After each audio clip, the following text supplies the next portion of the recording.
Three, two, one, action.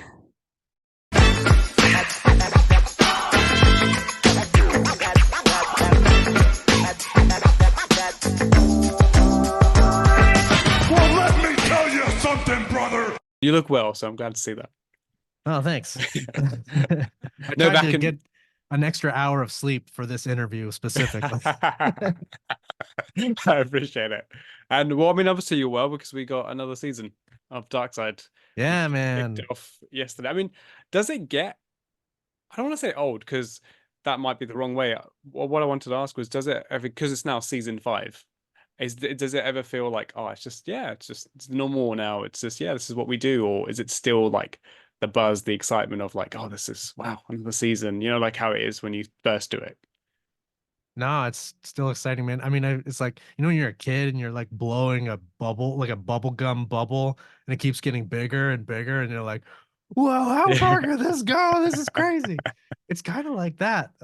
I know it's still my favorite show. I still think there's like I'm astounded at the episodes and the quality that they continue to uh come out as. And because I mean, like last time we spoke, I told you I see a very early version of things, so it's a bit of a surprise to me, sort of how everything comes together in the end, because I don't even see the reenactments really. Like I might get a few on-set photos from Jason for really crazy stuff, but um it's really cool to like see it all come together, you know. Yeah, I guess maybe that's probably a nice place to be, right? Because maybe you're a little like me because I mean, you have more insight than I do, of course, but like because you see rough cuts, you're still somewhat seeing it for the first time. Yeah, like, and sometimes I have a pretty good idea of what I think the like thrust of the episode is going to be, but sometimes that changes a bit, and sometimes they get late interviews and stuff comes in, and so it's I I'm not bored of new episodes of Dark Side of the Ring yet, so I'm not, and hopefully I we get a don't. lot more. So Yeah, I don't think anyone is by the look of it. And can I just say, I mean, you guys always keep getting new gems, and I think I found my new favorite thing like ever with the clip of Haku reacting to Shockmaster. wow, yeah, what an infectious laugh from I know, yeah. a formerly terrifying nightmare of my childhood. I, I just couldn't get over it. I probably watched it about like 100 times when that clip was posted. It was incredible. Yeah, I don't know if they had gone in there planning that. I think that they just had must have had some questions about the Shockmaster, and I guess he didn't know, and they were just like, let's just do the Last Dance thing and see what his reaction to it is. When did you see that beforehand, before they posted it, or was that the first time you saw it when they? I saw like uh it's something closer to what's in the final episode, Okay, which is like an abridged version of that yeah, clip. Because in the clip, I think you see his reaction sort of in its entirety, sort of yeah, yeah, yeah. uncut. But in the episode, it's sort of intercut with Jake's reaction and a few other people. So Yeah, no, it was great, and if any way to build excitement, that was at least for me, that was got me more excited. I'll jump to that episode though, because obviously it just came out, the earthquake one, quite different for Darkseid, and I like that. Like it was really like it didn't, previously we have a lot of the obviously Dark Side of the Ring, the dark stuff, and very controversial whatnot, but nothing controversial about John Tenter. It was just this really lovely story and just an unfortunate sad ending, but it just struck me as like, oh, this is not the conventional like approach for you guys, but I loved it. Like it was still fantastic, and it still tugged on the heartstrings. And I was just wondering what like your take on that was, and also probably writing music for that as well might be a little bit different. yeah, I mean, the version I saw, just it felt like sort of a tribute to him, and also the sort of love story between him and Josephine. Mm, And like there's a really, well, I thought touching moment where she sings her song to him, and so I sort of started the score there with trying to like have a little bit of a note of accompaniment to her that can kind of come in and then but also plant it around the whole episode. And yeah, I think it's because it's the premiere and it's not like uh you know, it's not crime and intrigue and addiction and murder that people are sort of like, oh, is this, something totally different? But in the context of all the rest of the season, it didn't feel like it stuck out. And there's such fascinating stuff about uh him in sumo society Yeah. and the shoot fights in Japan and so it felt like a deep and touching story in the ways that we've gotten in Dark Side before. It just didn't turn out to have, I don't know, it shades of Owen's episode to me too, like watching it. Obviously, I mean, he died tragically, but in a very different way, right? Hmm. But the way you see how the family kind of honors him and feels about, and sort of the Bam Bam episode from from last season too. There's sort of echoes to that. So yeah, I I I guess it was a bit of a surprise that like people are like, what's so dark about him? but Yeah. also but also every year people are like, how about you trying to do a nice one from someone else? You can never win. Yeah. So No, I loved it. I think it was a nice kind of like twist in a way. Like, and it was so touching. And I didn't know that much about John Tenter, so I guess maybe I come at it from a slightly different angle. So I'm more intrigued by the things I don't know as opposed to the big names. But that's, I think, a trend I'm starting to find with like, especially last season, and I think this season as well. There isn't like no mega attraction, if you will. Like, for example, like there isn't the, Benoit Owen episode or Macho Man and Montreal Screwjob or any of those things, which are the clear standouts and obviously are going to attract a wider audience. But I feel like that speaks to you guys and how good you are, because now dark side's the attraction, not necessarily we need this episode to bring you in. Like, what do you think about it? Because I love that, because so obviously I'm uncovering new things, but it's interesting from if you look at it from a business standpoint, I guess. Like, oh, are we going to attract the viewers and all that kind of stuff? So it's an interesting trend. But yeah, yeah, I it's mean, all I don't sit in on those kind of conversations about who they pick and how they think it'll sure. be uh received, but as a close fan of the thing, you know, I I feel like uh it's funny because I have my ideas of what I think people think are the best episodes or the biggest, most impactful episodes, and then you look at anyone's list of the top 10 and I'm like, "Oh, I can't believe." Well, I don't want to throw any of them under the bus, but I have my personal favorites that I think are everyone's, like, and there's obviously the ones with like, Macho Man was a bigger star than Chris Colt or whatever, Hmm. more in like pop culture or whatever. But uh, yeah, I'm I'm fascinated that the bar of like quality and entertainment is very high, even just regardless of who what the pop culture sort of knowledge is of the person. And I learn a lot of stuff about a lot of these guys too, and it's crazy how things like Herb Abrams and New Jack to a lesser extent can become they can kind of have a whole new pop cultural moment when their whole story is sort of crystallized for people in the episodes. And I think some of these things have had repercussions in the careers of people who are still in the industry. So it's fascinating to see the ripple effect of some of these stories. So Yeah, no, definitely. And that's actually a good point that you made. I think like it started to become like a tribute to people, and it gives people a new light. Like Chris Candido last season, I think I may mention to you last year. Like I didn't know a whole lot about Chris. Like I knew who Chris was, I knew who was with Sunny and stuff, but it kind of gave me this whole new kind of like light of like he was like the groundwork for people like a Daniel Bryan and stuff like that. And it's this kind of appreciation that kind of came upon him, and people kind of finding out about him and changing that course of history of like where Sunny was bigger, and almost now Yeah. Chris is a bit bigger and more impactful based on what he did this season. When you had the list of episodes, like what caught you off guard? Because you just said there, like maybe John Tenter wouldn't have been like your like that would have been the opening episode, but like what kind of caught or stood off the page for you when you found out?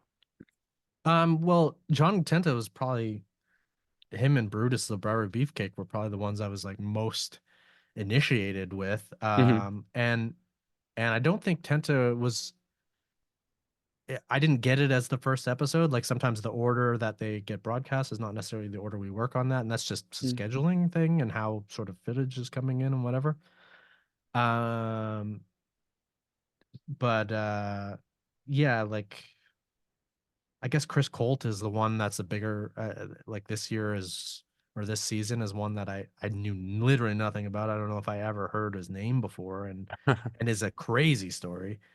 And I mostly knew about Harley Race from other episodes of Darkside, from him getting spoken about there. So it's like crazy to see his whole story like kind of uh roll out. And yeah, and then the Chris Adams one is again a character that has come up in a lot of other Darkside episodes and Territories episodes, and it was there was a lot of stuff to fill in for me on that one, and that Hmm. which is just another crazy story. I thought that that was going to be the premiere, just based on sort of the pattern of how we sort of Chris Adams. yeah, but no, the Tenta one is great, and yeah, I mean, love. I've known it. I played as Earthquake on the arcade game many times. Would you say last season you confidently said to me there were some all timers in the season? Yeah. Any all timers this season? Do you think? I mean, Chris Colt might be up there, and Brutus, the Brutus episode, um, had when they when you hear the entire story of his parasailing accident and with it is haunting. It is like one of the goriest things maybe I've ever heard about in my whole life. And they interview the doctor who saw him right after it happened, and I am haunted. Like I did that episode 8 months ago, probably now, and I still think about it every week, and Wow. like I like shudder. um, so there's definitely like, and again, I haven't seen the finished version of all of them, but I would say there's no clangers in this season. That's for sure. Fair. I mean that's good. That's good to know, obviously. But I mean, going back to that Brutus thing, is it? I don't know. Like obviously I haven't seen it, so I can't maybe give a fair comparison. But based off your description, would it be fair to say it's almost like when you have like that Benoit moment when he finds out Eddie dies or stuff like that? Is it kind of that like vibe, if you will? I don't know if you want to. I don't know. You don't want to spoil it, but It's just when you hear in detail what physically happened to him, it is so shocking. Just and as far as the filmmaking and how it rolls out, I have only a sort of a partial view of that at this point. I'm excited to see how it all came together with the reenactments and everything. But just the interviews and the way that they express what happened to him is I mean, I hope no one thinks this is a spoiler, but the line that rings in my head, like I think the surgeon who saw him afterwards is recounting the story. The thing he said that is so haunting to me was, "I think I can save the eyes," oh wow. and and you need the grander context of everything. I mean, Sure, sure. but it's crazy. Um, Wow. and that is like kind of a I feel like the rest of the majority of that episode is kind of about him and his relationship with Hulk Hogan and their Mhm. friendship. And that's kind of the tone of most of the episode until this thing happens to him in the sort of high point of his career, you know? It's like a Uh, grand plot twist. yeah. Um, but yeah, it's definitely gonna affect people, I think. And yeah, the Chris Cole episode is just it's I have a feeling they're going to break uh the sort of template of the show a little bit for that. Um Oh, just because there's this element of that they have this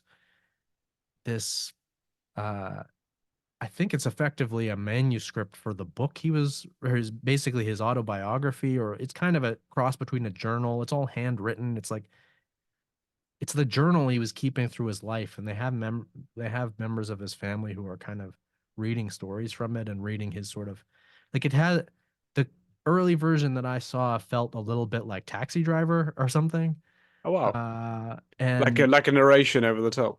yeah, and I don't know if they're gonna lean all the way into that or not, but it seemed like a cool way to tell the story with this element that they had, and musically it was cool because I mean one of Chris Colt's sort of uh you know most influential moments was meeting Janis Joplin, and so he kind of becomes the first rock star wrestler in some ways, and he's kind of the first like punk rock wrestler, and but it's so early, it's in like in the 60s and stuff, so getting to do this kind of proto punk rock uh thing with the music was really fun on that one.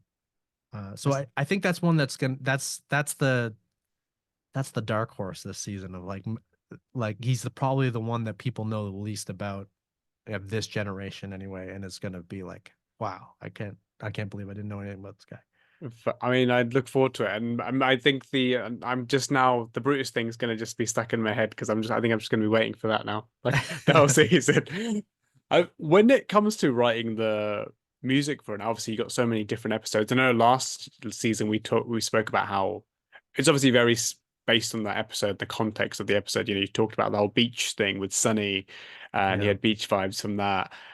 But is there like, can you say though, like?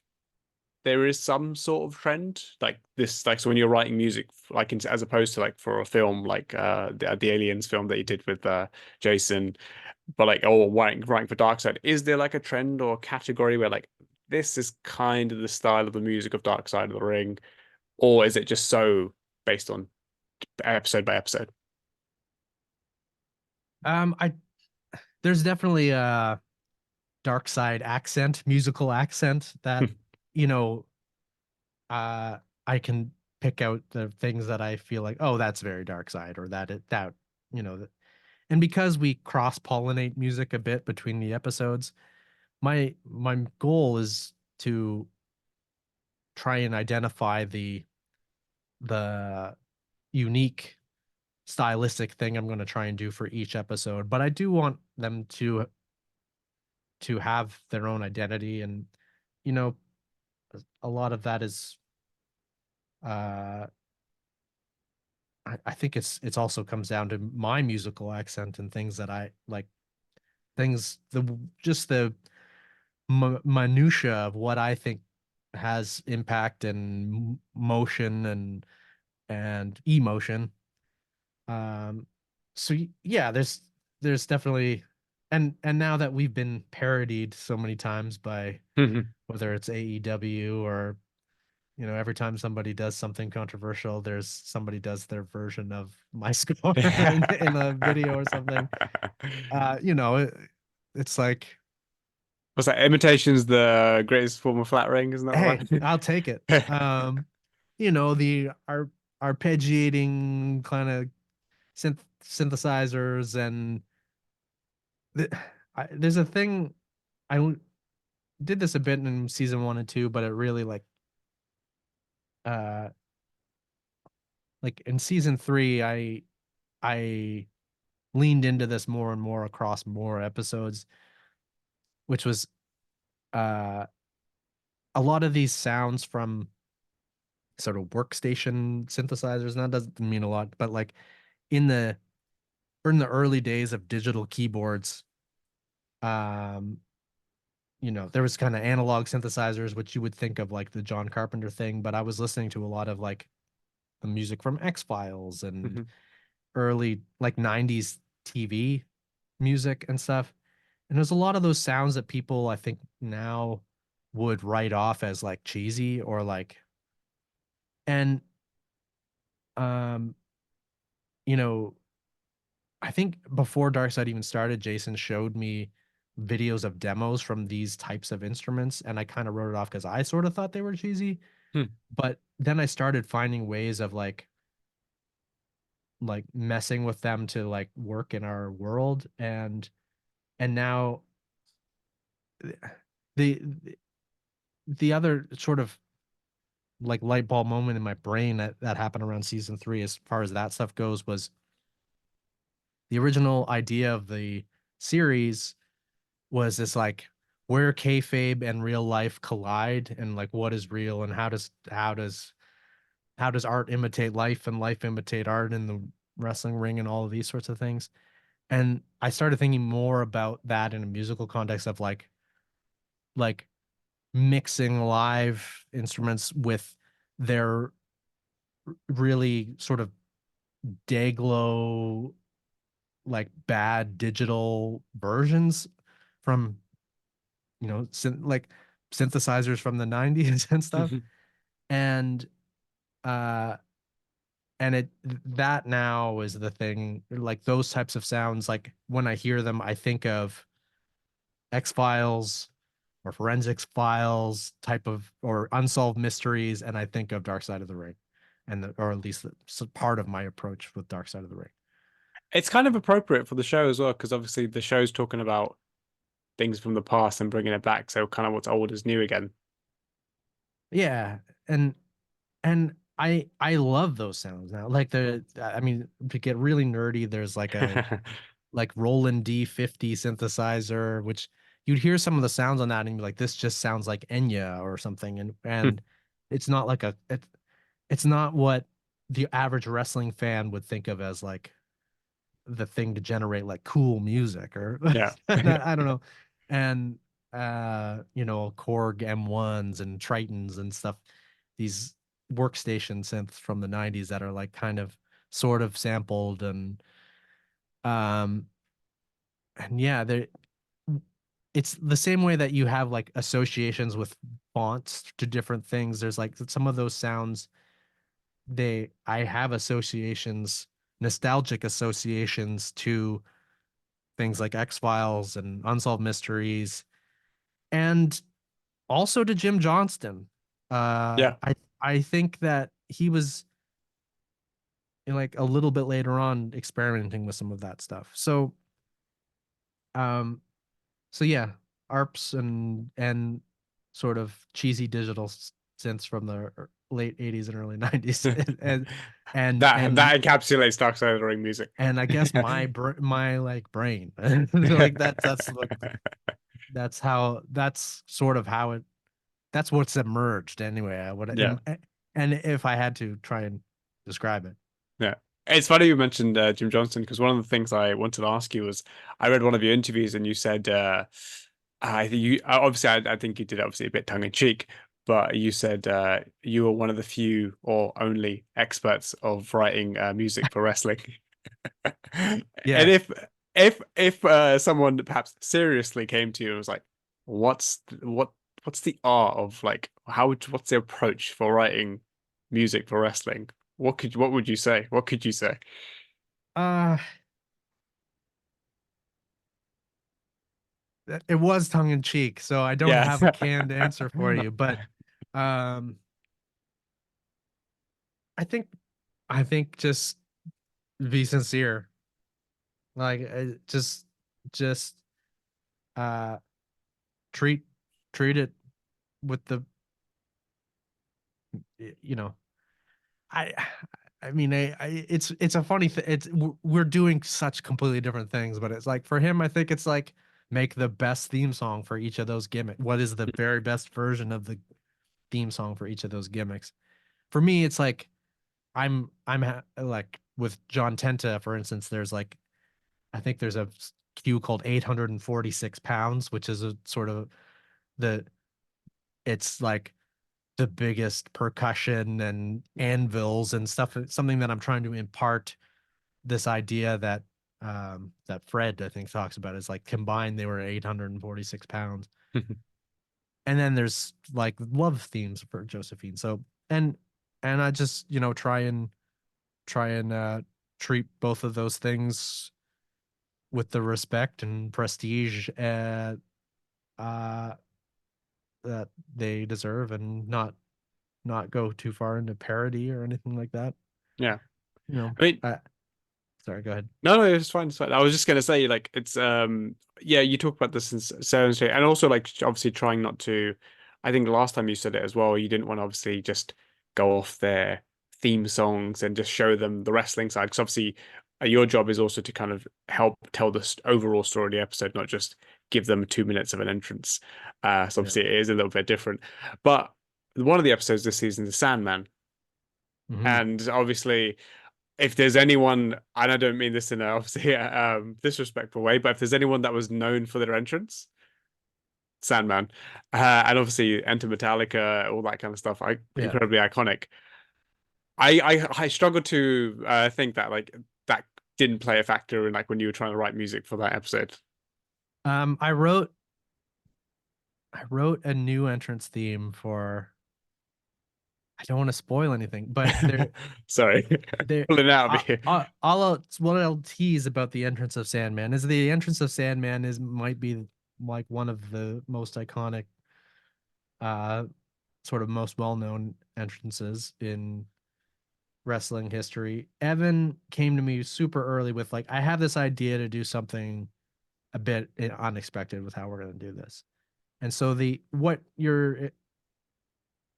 as far as I don't want to speak too much about my inspiration from one of the most uh litigious bands in rock, but Metallica, Metallica is one of the first bands I learned how to play their songs, and I own equipment that I think I bought at some point in my life because they used it on some of the same recordings that Sandman would have used.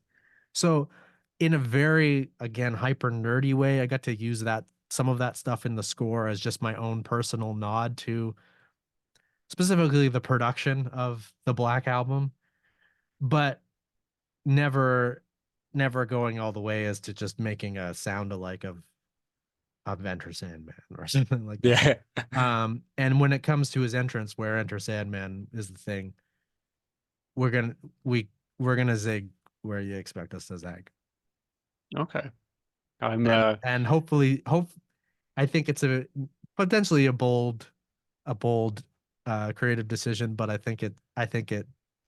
uh I think that I'm hoping that the uh anticipation of what we're going to do makes this even better. fair. Do you ever, does that ever still like, because obviously creatives always speak about that, like obviously they're on edge when obviously they make a certain decision, obviously, and then they hope it lands. For you, like subconsciously or consciously, we do react to the music and have a feeling about the music. Do you ever still get that? Like in terms of like, so this, like you're talking about this creative, bold creative decision, and maybe audiences we have a certain expectation because it's the Sandman, and you're maybe subverting that expectation. Do you ever have the nerves of like people reacting to that a certain way? Um, Very rarely do I think it's rare that people have like, or it's very rarely that I am even aware of like what people's like expectations musically might be. This is a Mm. case where that is there.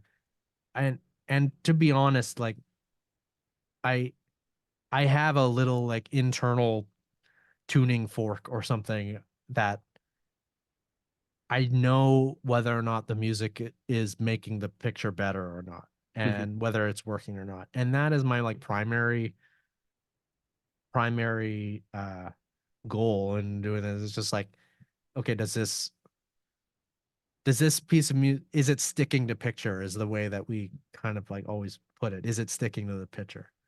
And if I feel like it is, or it is, and it's like it's I'm it's I'm feeling even more heightened emotion than what's even there, then I feel like I've done the best I can possibly do.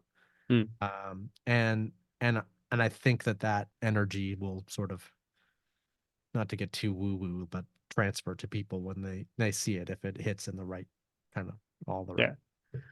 places. But yeah, it's uh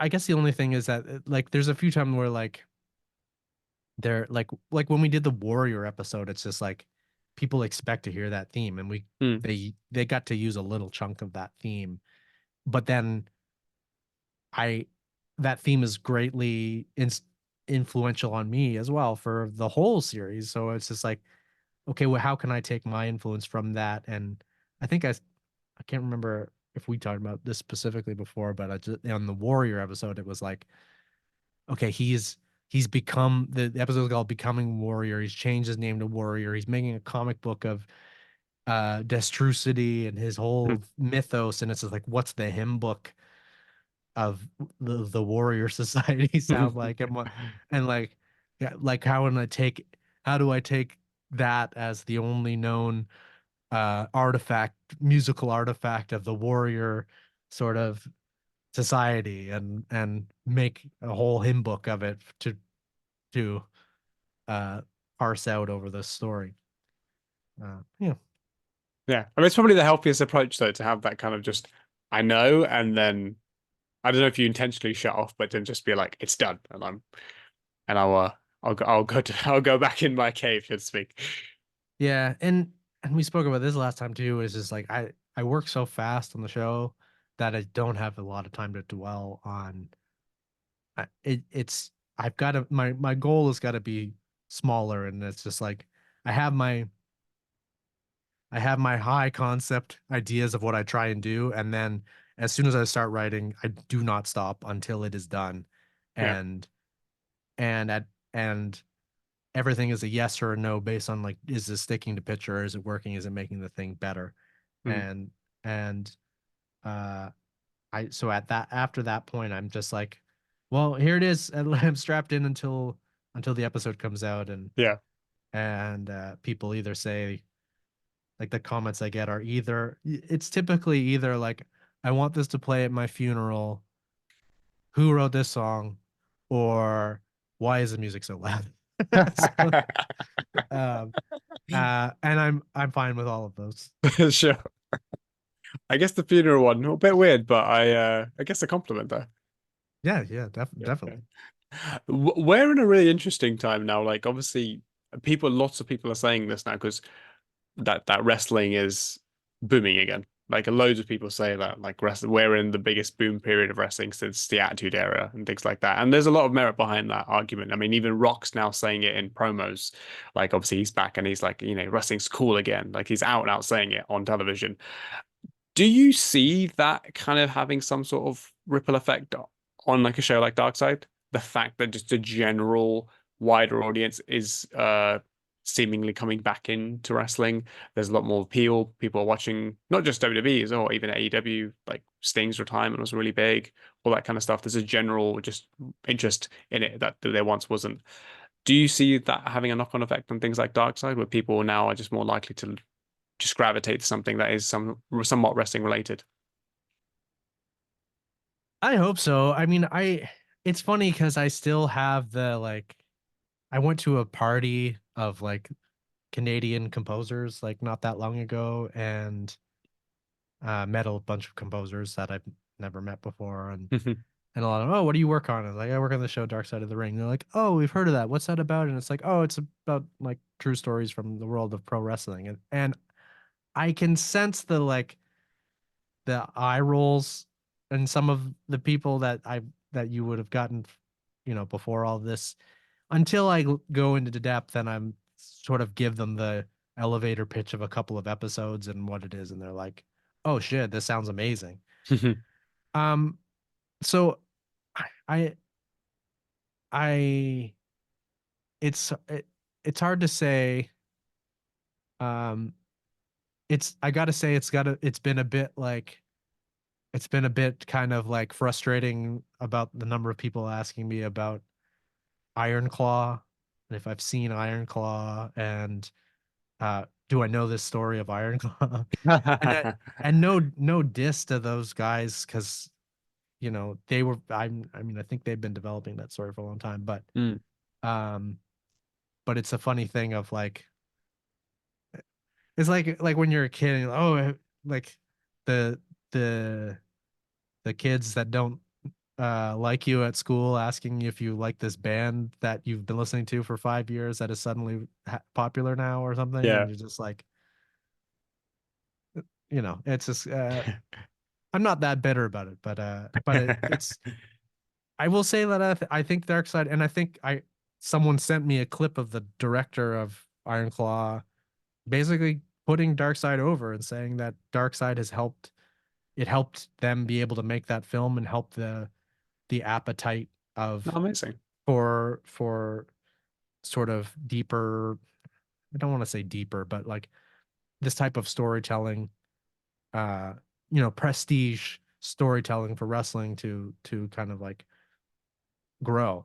Mhm. So don't take it from me, take it from the director of Iron Claw. But I think that Dark Side has helped with that in as much as much as it can, and as much Mhm. as because our influence on the sort of wrestling culture seems like, I mean, it's significant but not as big as what the big companies are doing and what they're, I mean, they're getting crazy ratings every week. So, Mhm. and there's crazy business deals happening and there's crazy Mhm. scandals happening and there's so there's just a lot of there's a lot of interesting stuff happening to keep people's attention right now. Mhm. So Yeah, no, definitely. And to be fair, I would. I mean, I didn't actually see that interview. That would actually, I might seek that out now that he gave you guys props, which I think is great because I think it was you that posted. I think you might have posted an Instagram story about the Von Erich episode. And I think you like referenced like here's the real story kind of thing. Not obviously a knock on Iron Claw, but you were just kind of like, oh, if you want to know the story, here it is. But I spoke with Lacey, obviously who played Sunny for Darkseid last season, and we kind of spoke about that a little bit, and we both kind of felt the same. Where we did think that like in the build up to like where wrestling is now, like in obviously a Darkseid came in 2019, and obviously since then wrestling's kind of grown to the point we're at now. Um, and we did feel like Darkseid had some sort of impact, maybe not the biggest, but I feel like Benoit episodes, Owen Hart episodes, these things that caught a larger audience. And like I know from my own experience, I showed people who in my family who never watch wrestling or don't even know anything about it, but I showed certain episodes to them and then they were hooked. And so like even just a semblance of like interest or openness to wrestling was created through Darkseid. yeah, and I think what they really tried hard to do in the first, well, specifically the Macho Man episode and the Montreal Screwjob episode, was initiate people into like sort of kayfabe and all the history of it and why it is the way it is in Mhm. some and so I think for some people it's like, oh, I get it now. I didn't really get it, but I kind of get it now. And like my uh even my dad, like, and my mom and dad specifically, well, like neither of them had any time for anything resembling pro wrestling, I don't think, which Mhm. it was not their bag.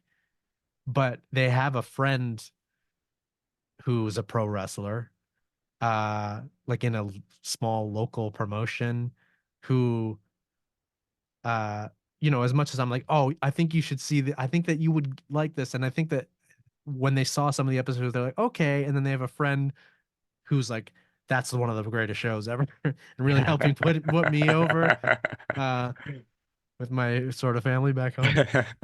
and what I do, and so that's really nice. It's funny that you take someone else outside to put you over for your own family. Yeah, I mean, like to be fair to my parents are incredibly supportive of all the stuff Yeah. that I do. It's just, whether it's scoring a AAA video game or doing a horror film or doing this series about pro wrestling, I guess the people like it, but it's just not their bag all the Sure. time. But yeah, I don't know. I think Dark Side's helped, and I think I hope that we get some benefit from it too, from people like migrating to it or seeking it out, or even if it's just to understand the parody Yeah. that keep happening. I mean, this is also the second time that WWE's the A&E biographies, the Legends things they do. Yeah. This is also the second time that simultaneously they're having their season and you guys are having your season like together, which I just think is another indication of like, look at all this content, like wrestling documentary content, and they're in their like fourth season now. I think you guys are in your fifth, so it's just again another thing like of like look at all this. It's a I'm not saying it's the Monday Night Wars, but where it's there is that there's the two opposing and more like variety of content, which again there would never have been probably 10 years ago because there wasn't that interest. Yeah, and I don't know. Let's see what happens when.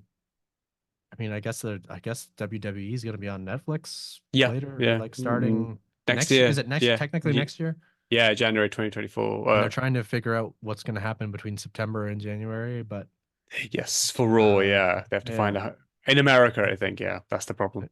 yeah. But uh, if I think more people internationally have Netflix than any other particular network, so we'll see. Yeah. Now, but going back to The Rock for a second, I wanted to flick back to when you did Tails, because I'm not. I know obviously you probably weren't in the room with or have on calls with The Rock. I'm assuming, but obviously that was probably more Jason and Evan. But working I on would that, love to get music notes from The Rock. I don't know. I can't even imagine what that would sound like. he's like, there But wasn't a if you smell in this part.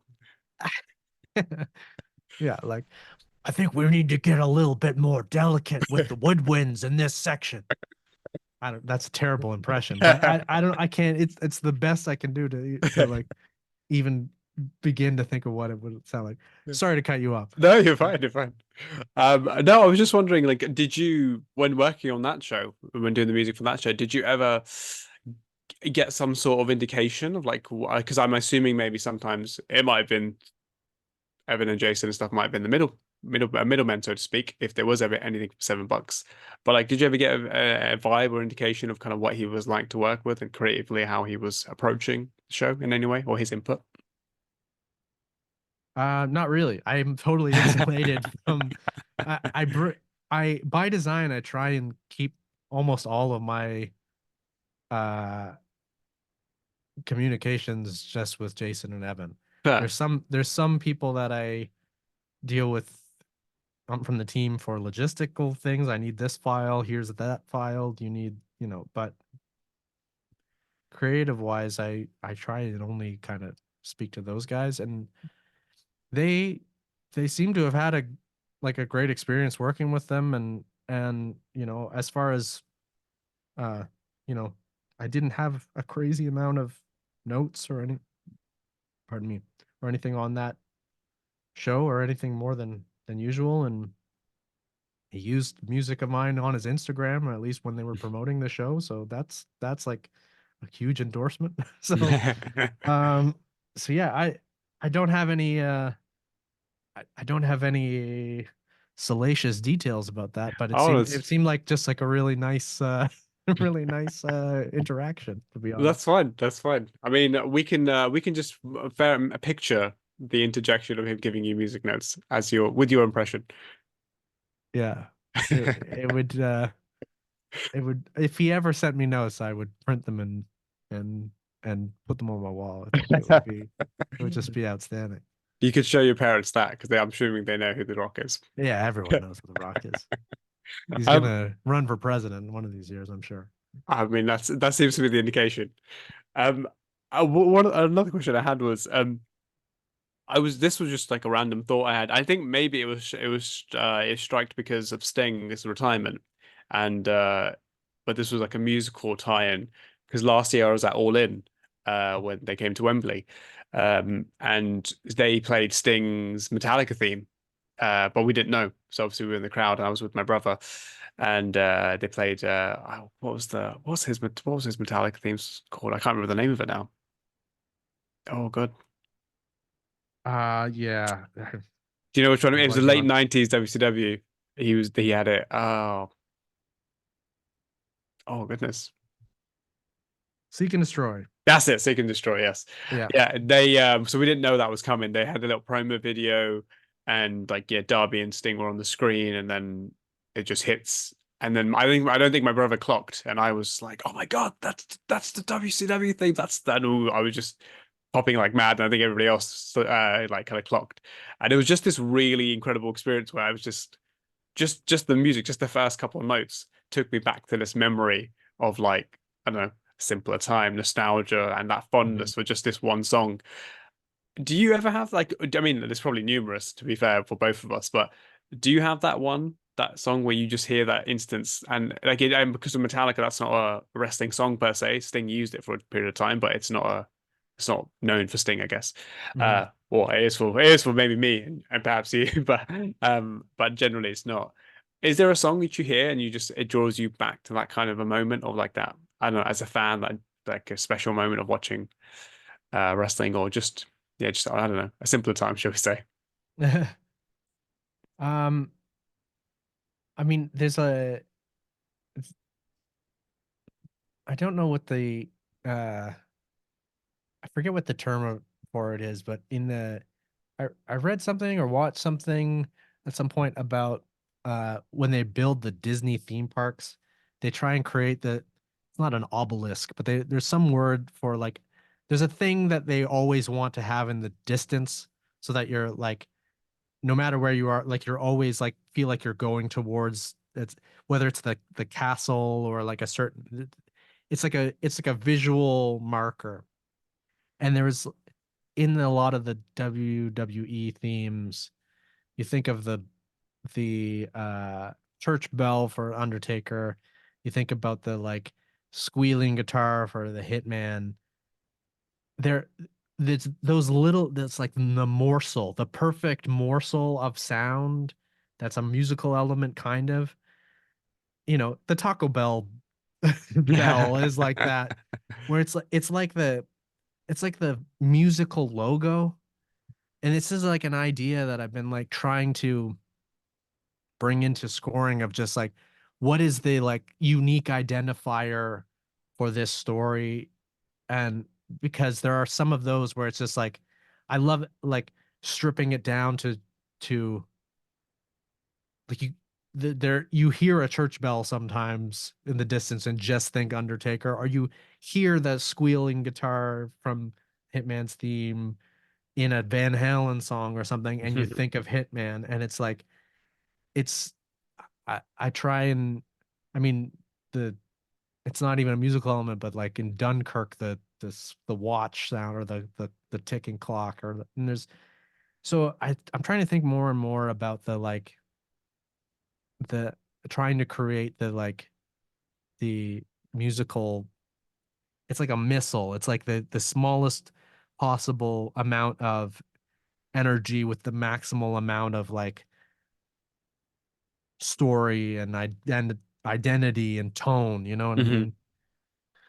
It's kind of And like the like I always said how the how when as soon as I heard Seek and Destroy and it has the do do do do like just those yeah, first few beats caught me like I was like oh like almost that kind of vibe if you will. yeah, and so there's a few of those like that, and I mean the ones that pop into my head immediately are Undertaker and Hitman's theme. Uh, I love. I mean, we spoke about this before, but I love the Jake theme, and the Jake theme is uh that Hmm like there's so much music in my library. that just sounds like that, or variations of that. And I've done so many versions of that. Yeah. Or my sort of take on that feeling of like this mechanical, like it's musical but it's mechanical, and it's it's harsh but it's organized, and it's like, uh yeah, those are the ones that come to my head Yeah. immediately.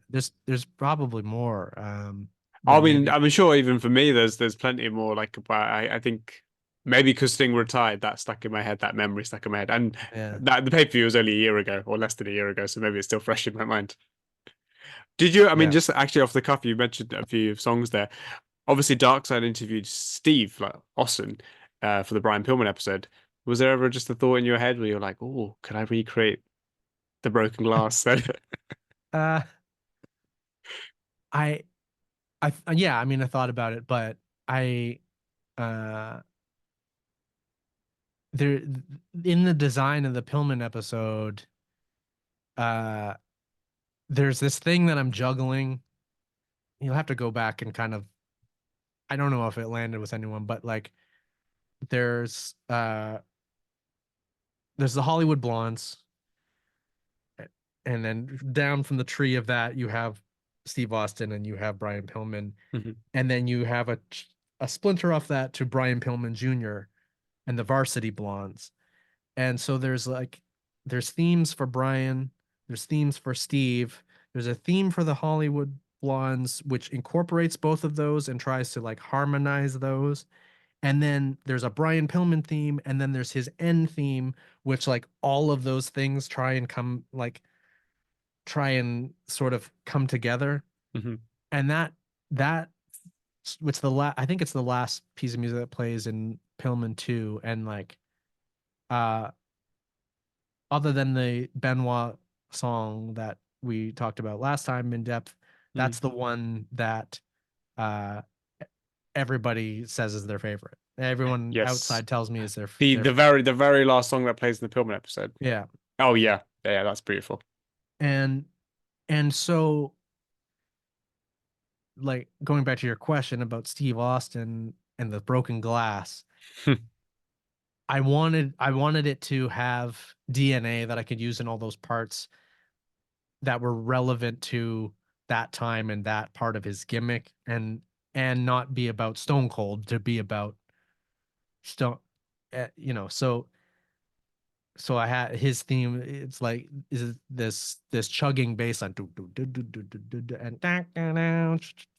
and um and it also had to be kind of a Tetris piece that could fit into the grand design that I wanted, which is Yeah. the the elevation of Brian Pillman Jr. in the future, and look at what all of this has led to. You know what I mean? Hmm.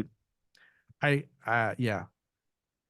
It's So it's that classic, almost like want versus need.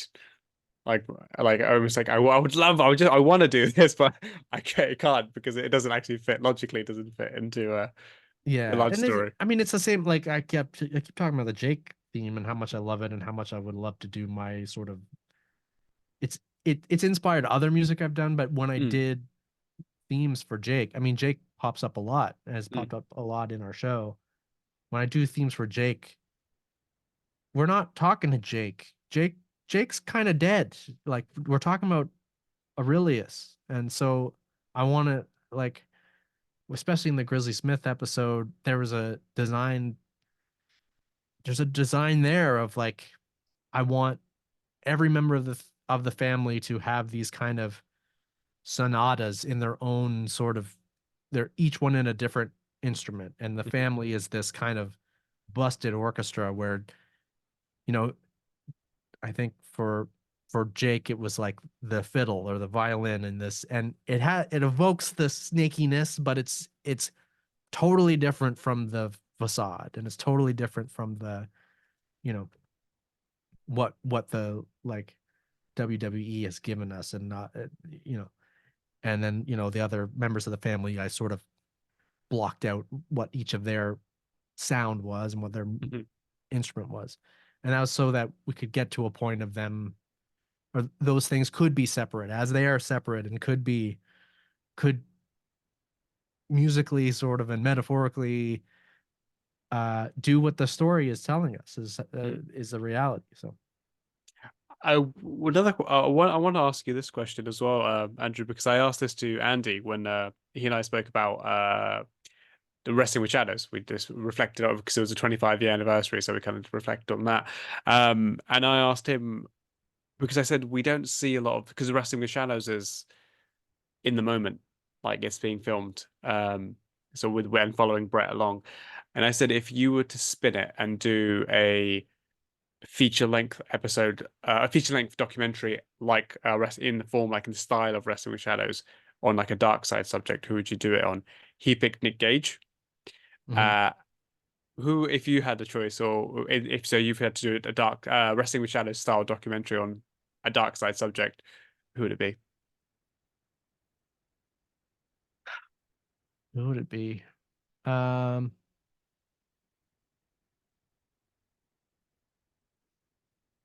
Maybe Marty Jannetty. I can uh, see that. and it's just like this Willy Wonka. It's just like what is I don't know. Yeah, hard to say. I'm, I mean, yeah, I mean, I know we did Nick Gage and Marty episodes. Yeah. Uh, it's hard to say what his day to day actually looks like, but it would be funny. Funny is not the right word. I think it could be fascinating to just follow that guy around Eventful, shall we say? and just say yes to everything. Well, just just go with it. He's not really wrestling anymore, so I don't know. I don't know if that's even relevant to sort of your sort of creative prompt here, but I don't know. That's You're still a how wrestling about subject, so it could still work, I guess. yeah, I don't know. I'd have to think about it some more. Yeah, we'll see. Fair enough. I mean, well, I mean, I still look forward to obviously. I don't want obviously Darkseid to stop. That was just a different creative idea. But I did say I think me and Andy spoke. We were like I think does seem to be a lack of those kind of documentaries, and it feels like looking reflecting on Wrestling with Shadows, we're like, oh, like there's room for that as well. If obviously it could be done, but obviously this is a different style which still works very much. If I'm just like I mean, this is a bit of a cliche last question, but final memories of season 5. What's the big takeaway for you? Because I feel like I don't know I don't know if it blurs into one, but generally I don't know. Some people have like I don't know key memories or takeaways from each kind of experience, I guess. The last time I came on here, you didn't know this, but I was working on season 5. We did season Yeah, 4 and season 5 back to back. And there was a bunch of times where I had to like check myself because there was episodes that at one point were going to potentially leg be in over. season 4 Oh, wow, okay. and like I think Bam Bam was supposed to be in season 5 Oh, really? and Sherry Martell I had done for season 4, I think, and when we were talking about different episodes, I there was a time when I was like, oh man, I almost spoke about this one, whatever. So they kind of, at least my part of it, it was most of my year last year was Mhm. kind of working away in this very chair on all of those episodes. Um, and yeah, no, I what's my takeaway from it? Uh yeah, it's I guess it's just it's a huge honor working on the stuff. It's you know I've done 50 of them now. I think when we spoke Wow. before, I had done 40 or pretty close to that.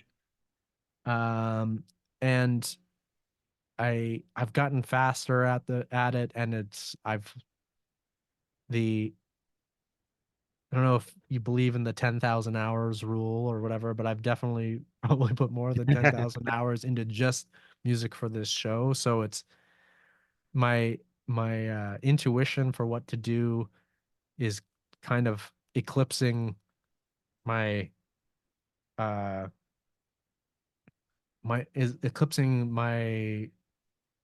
the logical part of my brain, or the like the cerebral part.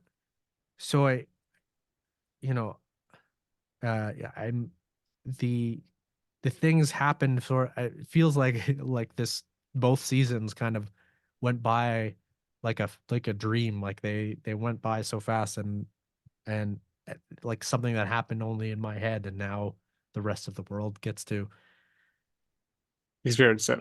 sort of acknowledge that it wasn't just a dream. It was, I mean, I know that sounds like a very strange way to I talk about this, no, but to be fair, um, I totally get it because obviously if I was in the thick of that in any creative aspect, when lines would blur, I imagine. So I can't, and I kudos to you actually for not spoiling anything the last time, because that's impressive considering how some episodes were for each other different seasons. yeah, and it's it is so rewarding to see, to we had that moment of four coming out after we sort of took a year off, so to speak, Mm. to do territories, or taking a bit of a break from Dark Side, to see people come back to it and be excited about it, and to see the ways people reacted to some episodes that I thought were the that I loved, uh, you know, or the ones that maybe some of the episodes that I thought were going to be sort of uh overlooked a bit, Yeah. became, favorites, and yeah, it's been cool. It's just it's such a it's an uncanny experience being a part of the show, for sure. Which Yeah. of a bit of out of body experience, and a bit of like, it is so strangely uh private and isolated for a big chunk of it, and then Mm. so public and removed from me at the same time, Yeah. Yeah, especially I guess for yourself, because obviously you're trapped in the space, whereas obviously some of the other crew are obviously on set doing interviews, etc. I guess maybe if I spin that question and be like, what's the big, I guess the musical score that you created that maybe stands out for you across these episodes? You obviously um touched on a few, and obviously touched on certain moments like the Brutus Beefcake, chilling moment. yeah, and the music that I did for that moment, I am proud of. The I'm really, I guess, in season 4, I'm really proud of Abdullah the Butcher score and Magnum TA scores. Yes. They're ones that, uh I guess, more so like those are ones where, like, if they come on randomly on my shuffle on my music player, I'm like, oh man, this is a cool jam. Like, so I have that level of enjoyment of them. And then there's really cinematic moments where I'm just like, I'm proud of it as a filmmaking accomplishment more than as a musical accomplishment, sort of. Mhm. I think in the Chris Adams episode, it's kind of a Jekyll and Hyde story, and that score is it's Jekyll and Hyde. It's what's the Baroque English gentlemanly sound, and what's the monster, the alcohol and the bullying and the fighting, and the person that people say they don't recognize, because of the drinking or whatever, and how Mm. to and marrying those. So I think that will be interesting. And then, I and Benoit, I'm so proud of. Going back, like, Benoit is one where it's just like, I'm so proud of that from a filmmaking point of view, and that I think that we had an amazing the film was already amazing, and I think I was able to help make it better in some way, which is so One thousand, rare. yeah, 1000%. I It's so rare to like that's always the goal, but like hard to say that one. And I feel the same way about the Grizzly Smith score. So those two I hold up as like I did something beyond myself, I feel like on both of those. And I Yeah. grew in the and it's partially because the films were so good and they demanded that. And all of these have elements of that, but those two are you know, those two are the first. I guess the Bruiser Brody episode did that, the very first one too, because I had never scored an entire TV show before, Yeah. and you know that was sort of laying the track for all that would come. So I don't know, I have very like I'm very proud of them as films.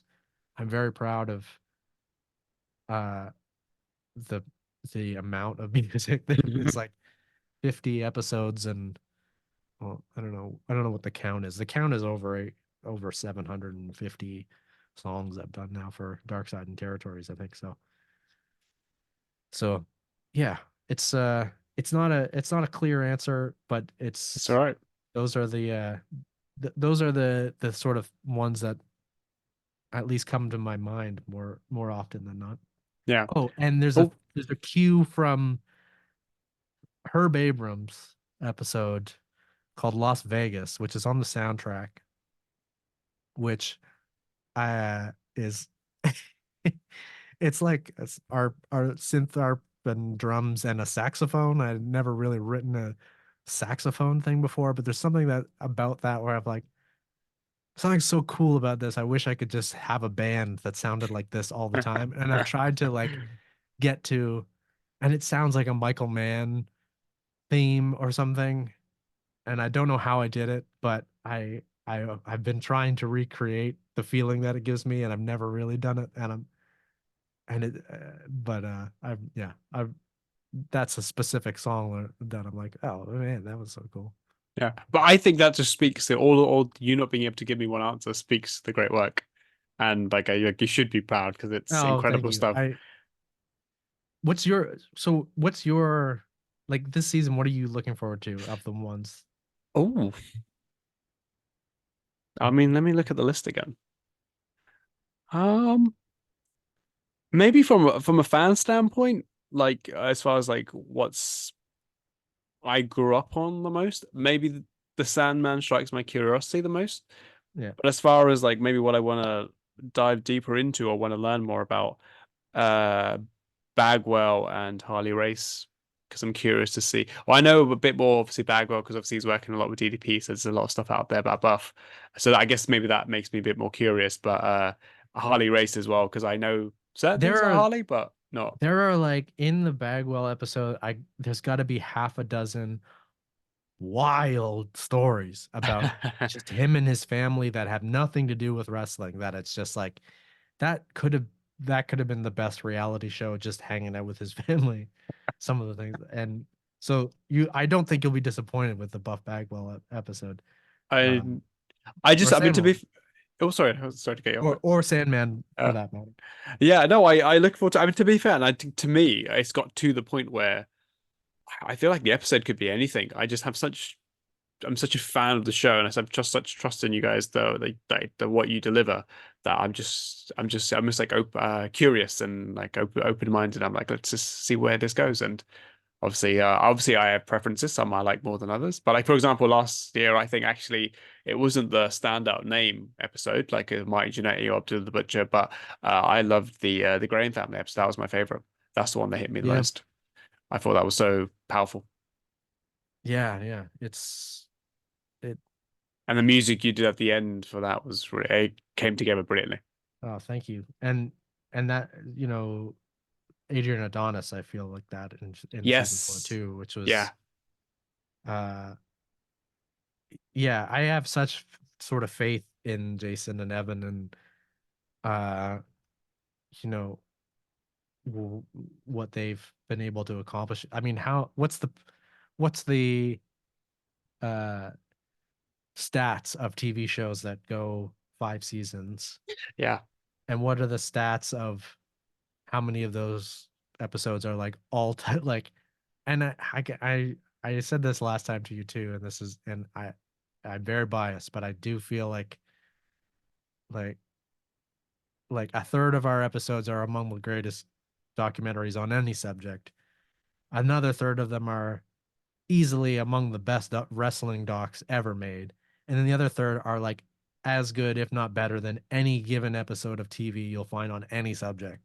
Mm. You know, and I just it astounds me that they're able to do that and that I'm able to be a part of it. It's amazing. Yeah, I think, and when I spoke to Andy about Wrestling with Shadows, he spoke about how in Canada that's shown in, like, I believe it's some film schools and things like that. It's Yeah. because I think it was the Canadian Board of Film, like, National Film Board. Yeah. yes, yeah, yeah. So obviously it's quite prestigious in that regard. But I feel like there is countless episodes of Dark Side that I could show from a filmmaking standpoint if you wanted to break down the nuances of telling a story, all the elements, music, how you film things. I think Dark Side, there's so many episodes of Dark Side I could use as a perfect illustration as well. So it's just brilliant in so many ways. And again, man, thank you again for the time. I love chatting to you always, man. It's always a pleasure. It's always great to get your insight and your perspective as well, because I think especially you come at it from a different side as well, having seen like the rough cuts and stuff, and having the fresh pair of eyes when the new episodes come out. So it's just always a pleasure, man. I appreciate it. Yeah, likewise, man. It's nice chatting with you, and it's nice to encounter people as enthusiastic about what is effectively my life's work at this point. Yeah. I was joking with, I was, it's funny, one of my like childhood babysitters who I've long since lost track of has recently gotten in touch with me because he loves Dark Side of the Ring, and it occurred to him that I was like involved somehow. Yeah. And the thing I said to him was just like, I, you know, at this point, no matter when I die, my obituary is going to say he wrote 1,000 wrestling songs. And I That's, embrace it fully. and that's why when you said, I know you said it tongue in cheek, but when you said, you're an expert, I think eventually it's going to get hard to dispute that's a actual fact, if it's not already. And that's when I launched my in-ring wrestling career. Yeah. As the joke I always say is the maestro. Well, if I ever have a match myself and train miraculously, I'm coming to you for the music. You know how to get a hold of me. Yeah. Thanks, man. Again, like I said, I really, really appreciate it. And as the season goes along, I'm sure I'll probably message you more and be like, "Oh, that was great," or "This was really cool." Yeah, I love to hear the ones that you react to, man. So feel free anytime. Nice chat with you. Cool. Thanks, man. Appreciate it. Have a good one. You too. Ciao. Bye.